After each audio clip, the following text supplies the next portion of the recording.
নমস্কার কৃষক বন্ধুরা, আপনাদের ইজি ফার্মিং চ্যানেলে স্বাগত।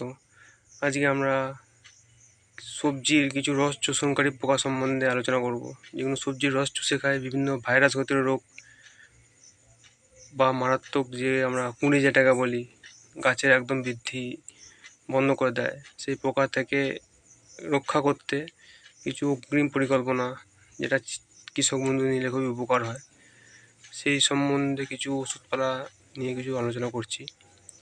যেমন ফার্স্ট, উলালা উলালা ওষুধটি খুবই সাদামাছির পক্ষে কার্যকরী ওষুধ, বাজেট ফ্রেন্ডলি ওষুধ, খুবই কম বাজেটের মধ্যে পাওয়া যাচ্ছে। কেন মার্কেটে এখন সাদামাছির মিনিমাম সর্বনিম্ন ওষুধ যেমন কুলু আছে,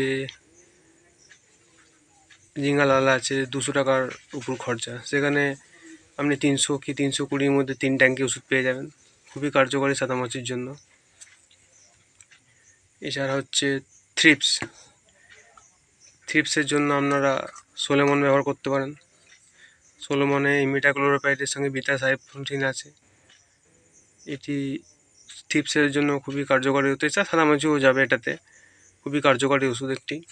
এছাড়া মাকড় পোকার জন্য এখন নতুন যে টেকনিক্যালে একটি মহিন্দ্রা ওষুধ নিয়ে এসছে, সেটা হচ্ছে কানামাইট, খুবই কার্যকরী একটি ওষুধ মাকড় পোকার জন্য।